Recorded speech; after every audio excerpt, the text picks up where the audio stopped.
ओम शांति। आज बाबांकर 14 मई 2026 प्रातः मुरली। बाबा कहउछंती मीठे बच्चे। बाबा जेपरी प्रेमर सागर अटंती तांको भली प्रेम दुनिया रे केही भी करी परिबे नाही।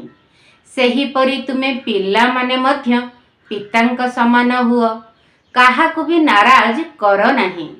बाबा जेपरी प्रेमर सागर अटंती तांको भली प्रेम दुनिया रे केही भी करी परिबे नाही। सेही परी तुमे पिल्ला माने मध्य पितांक समान हुओ, काहाकु भी नाराज कर नाही।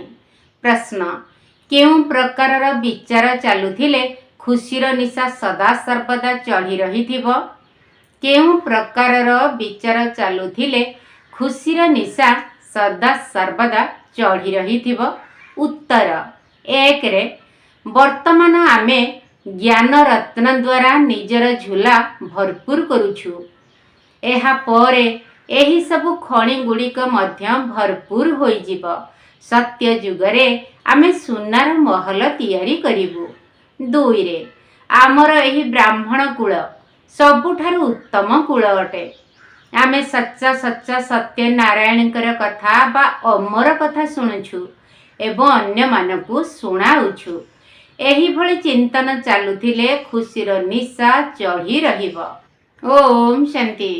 पिल्ला माने बाबांकर स्मृति रे बसिछंती। एही ठारे ही श्रीमत अर्थात श्रेष्ठरु श्रेष्ठ मत मिलुछि। स्मृतिर यात्रा बहुत सुखदायी अटे। पिल्ला माने पुरुषार्थर क्रमानुसार जानिछंती जे बाबांकु जेते मने पकाइबा बाबा सेते प्रेममय अनुभव हेबे। बाबा साकारिन सदृश अटंती ना। एकमात्र बाबा ही स्नेह करुछंती, बाकी तो समस्ते तिरस्कार करुछंती। सारा दुनिया रे जणे अन्य जनक हृदय दूरेइबारे लागिछंती। बाबा स्नेह करुछंती, ताकू केवल तुमे संतान माने ही जानिछ। काहाकू? बाबांकू। केवल आमे बिके माने ही जानिछंती। बाबा कहउछंती मु जेमिति जेपरि अटे केते बड़ अटे तांकू कुह तुमर बाबा केते बड़ अटंती। तेबे कहिथांती बाबा बिंदु सदृश अटंती। ए कथा आउ केही तो जानि नाहंती। पिल्ला माने मध्य घड़ी घड़ी भूली जाउछंती। कहिथांती जे भक्ति मार्ग रे तो बड़ बड़ चित्रर पूजा करुथिलु, एबे बिंदु को किपरि मने पकाइबु? अरे बिंदु बिंदु को ही मने पकाइब ना। आत्मा जानिछि जे आमे बिंदु अटु। आमर बाबा मध्य एही परि बिंदु अटंती। आत्मा ही राष्ट्रपति, आत्मा ही चाकर आदि होई थाए। आत्मा ही अभिनय करी थाए। बाबा सबुठारे स्वीट अर्थात मधुमय अटंती। समस्ते तांकु मने पकाउछंती, हे पतित पावन, दुख हर्ता, सुख करता, आस।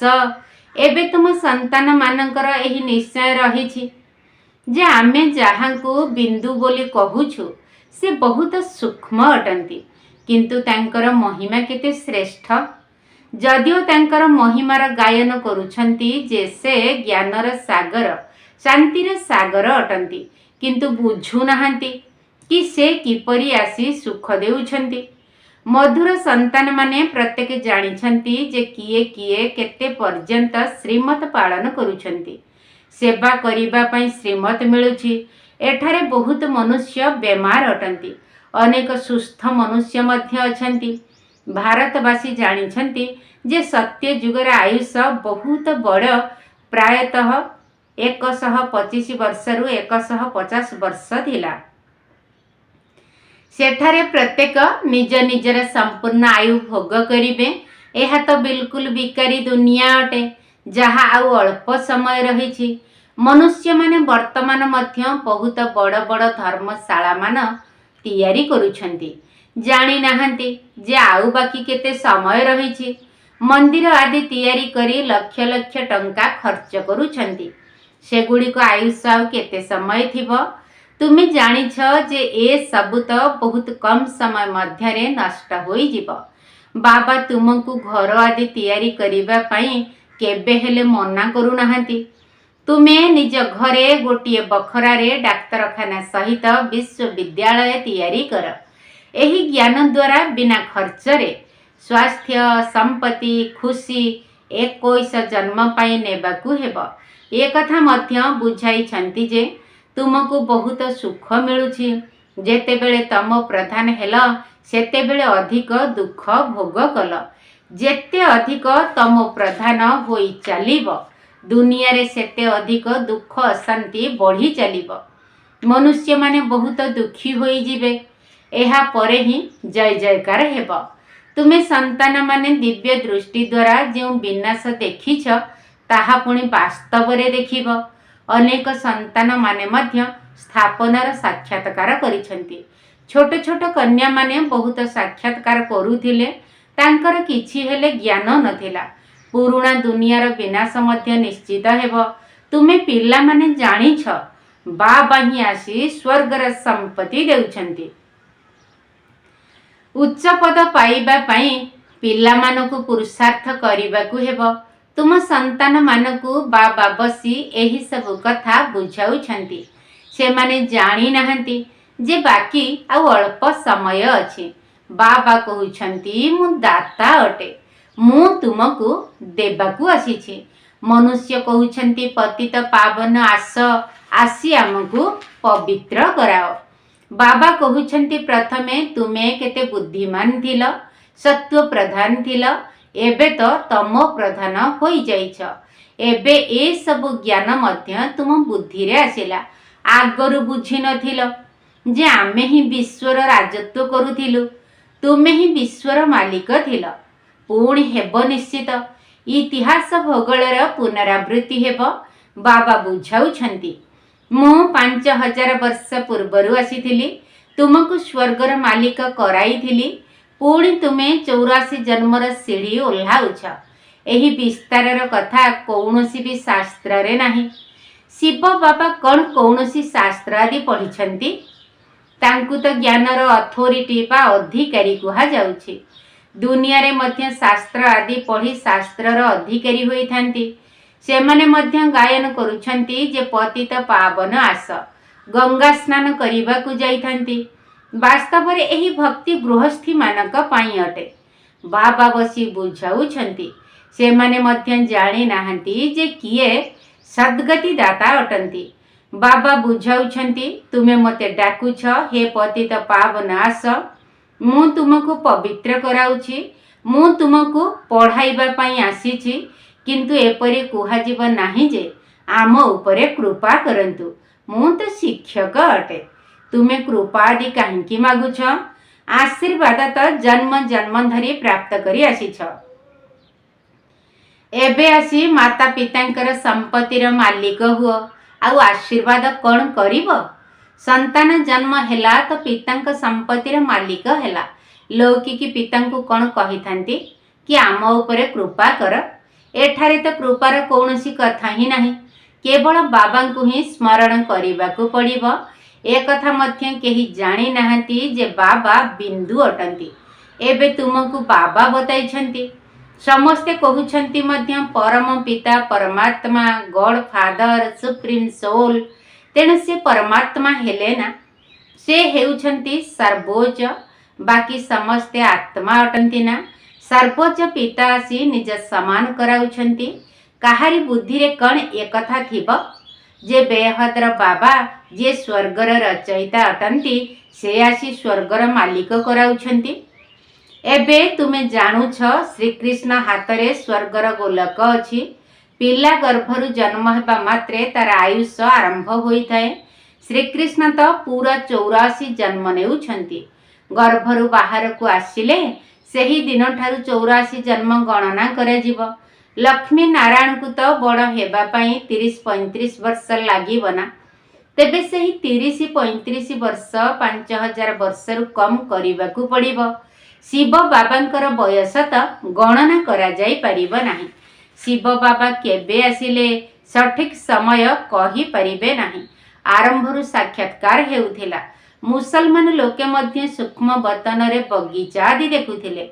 एपरि नवधा भक्ति तो एमाने केही हेले करि नाहंती। घरे बसी स्वतः ध्यान रे चली जाउथिले। भक्त माने तो केते नवधा भक्ति करूछंती। एबे बाबा बसी सम्मुखरे बुझाउछंती। बाबा दूर देशरू आसीछंती। ए कथा पिल्ला माने जानिछंती।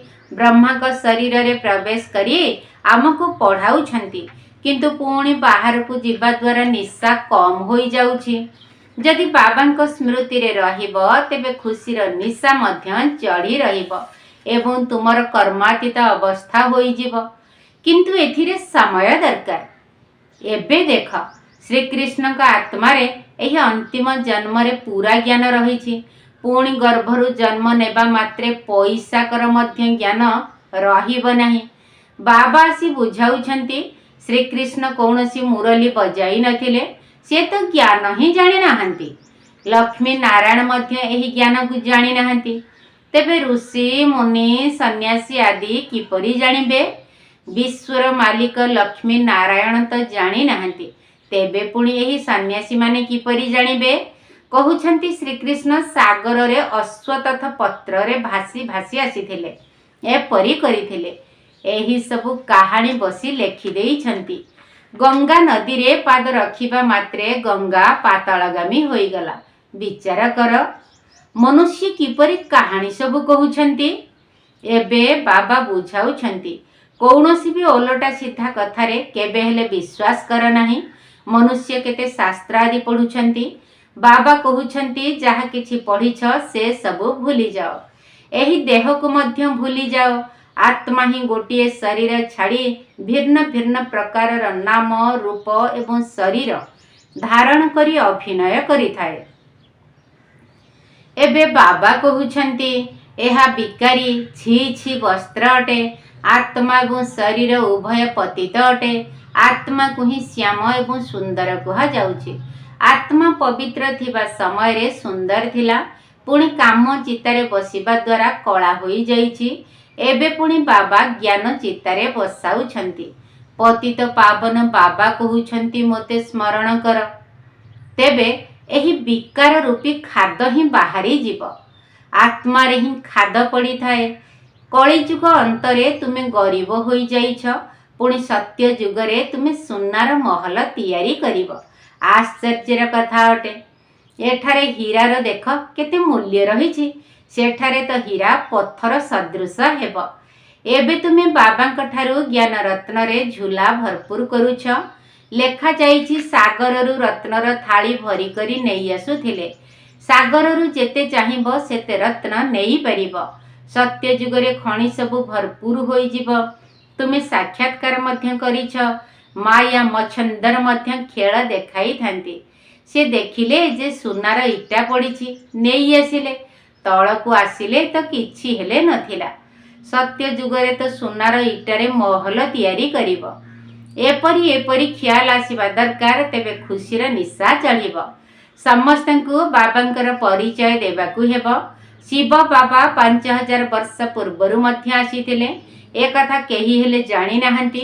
तुमे जानिछ जे 5000 वर्ष पूर्वरु आसी तुमको राजयोग शिखाई थिले। कल्प कल्प तुमको ही शिखाइबे।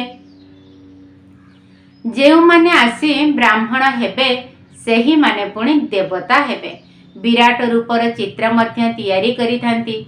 सेथिरे ब्राह्मण मानकर चुटी को गुप्त करी देइछंती। ब्राह्मण मानकर कुल बहुत उत्तम बोली गायन रहिछि। से माने लौकिक और तुमे अलौकिक ब्राह्मण अट। तुमे समस्तंकु सत्य कथा सुनाउछ। एहा ही सत्य नारायण कथा, अमर कथा। बाबा तुमको अमर कथा सुनाई अमर कराउछंती। एही मृत्यु लोकर विनाश होई जीव। शिव बाबा कहउछंती मु तुमको नेबाकू आसीछि। केते ढेर आत्मा माने रहिबे। आत्मा घर को फेरिबा समय रे कौनसी शब्द हुए नाही। महुमाछींकर दल जीवा समय रे केते शब्द होई थाए। रानी महुमाछी पछरे समस्ते धाई थांती। तांकर परस्पर मध्य रे केते एकता रही थाए। भ्रमरीर उदाहरण मध्य एठिकार अटे। तुमे समस्तंकु मनुष्यरु देवता करी देउछ। तुमे पतित मानकु ज्ञानर भूं भूं करूछ। तेणु सेमाने पवित्र विश्वर मालिक होई जाउछंती। तुमर हेउछि प्रवृत्ति मार्ग, ସେଥିରେ ମଧ୍ୟ ଅଧିକାଂଶ ମାତା ମାନେ ରହିଛନ୍ତି। ସେଥିପାଇଁ ବନ୍ଦେ ମାତରମ୍ କୁହାଯାଉଛି। ସିଏ ହିଁ ବ୍ରହ୍ମା କୁମାରୀ, ଯିଏ ବାବାଙ୍କ ଦ୍ୱାରା 21 ଜନ୍ମର ସମ୍ପତ୍ତି ସମସ୍ତଙ୍କୁ ଦେଇଥାଏ। ବାପ ଦାଦା ସମସ୍ତଙ୍କୁ ସୁଖର ସମ୍ପତ୍ତି ଦେଉଛନ୍ତି। ଯେଉଁମାନେ ସେବା କରିବେ, ପଢ଼ିବେ, ଲେଖିବେ, ସେମାନେ ନବାବ ହେବେ। ରାଜା ହେବା ଭଲ ନା ଚାକର ହେବା ଭଲ?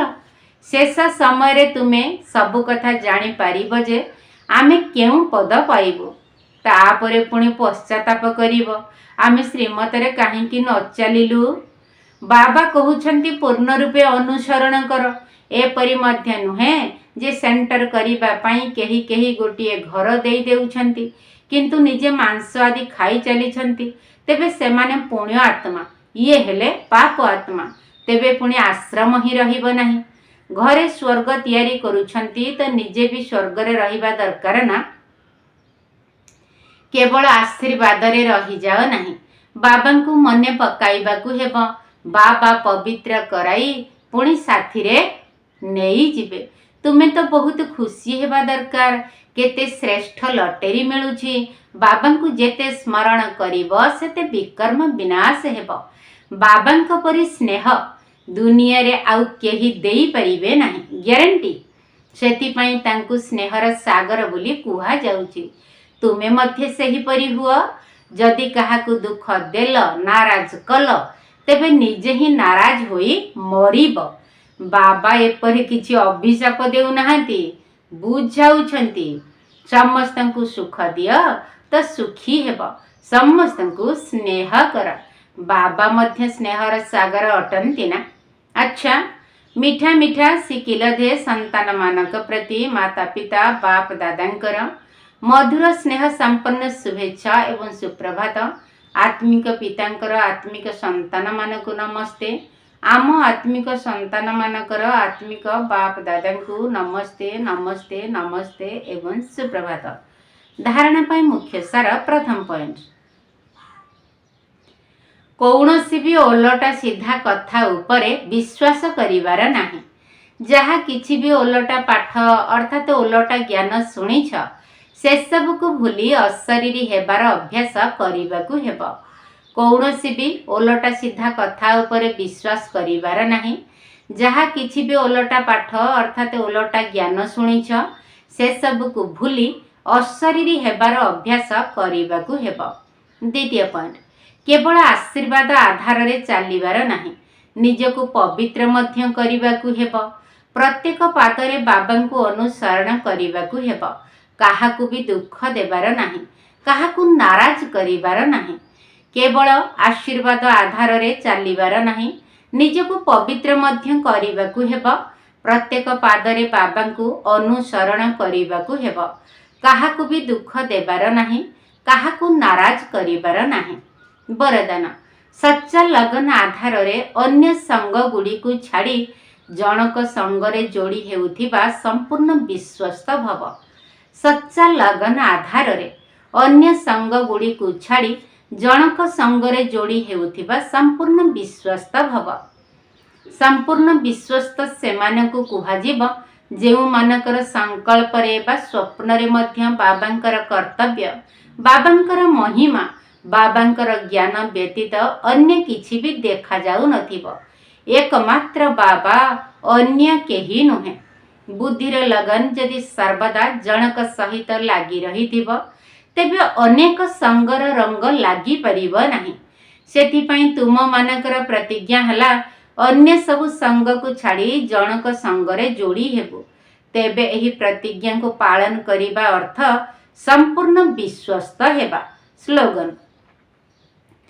ସତ୍ୟତା ରୂପୀ ସ୍ୱସ୍ଥିତି ପରିସ୍ଥିତି ଗୁଡ଼ିକ ଭିତରେ ମଧ୍ୟ ସମ୍ପୂର୍ଣ୍ଣ କରିଦେବ।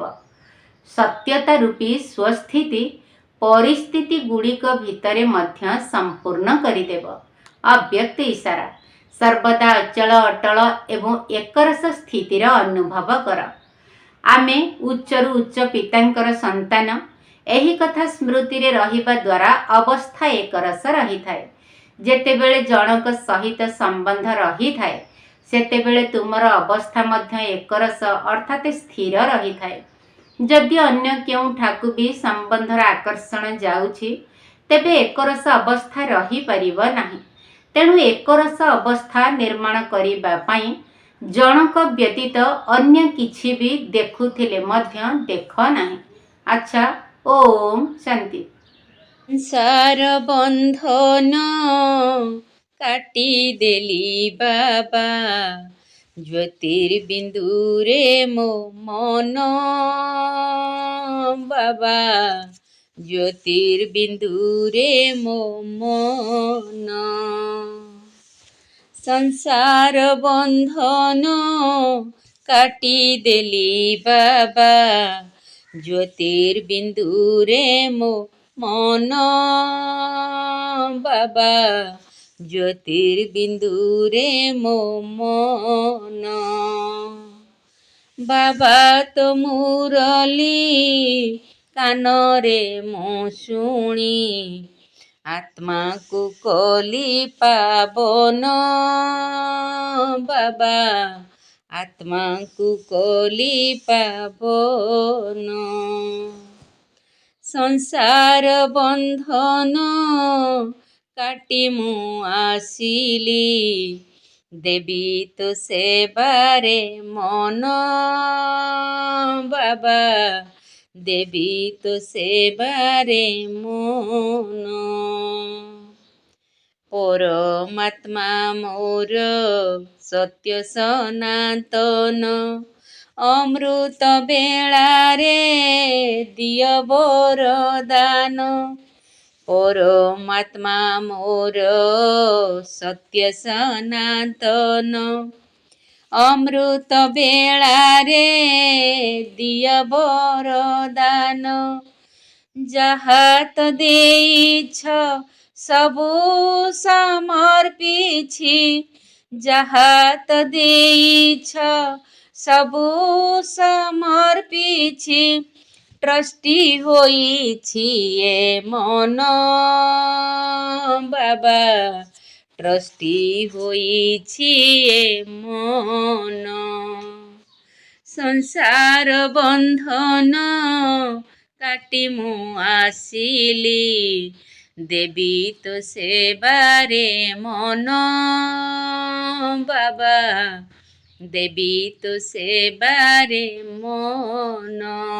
ବାବା ମୋ ସଂସାର ମୋ ଦେଖା ବୋର, ଶିବ ବାବା ମୋର ଗୁଣର ଭଣ୍ଡାର। ବାବା ମୋ ସଂସାର ମୋ ଦେଖା ବୋର, ଶିବ ବାବା ମୋର ଗୁଣର ଭଣ୍ଡାର।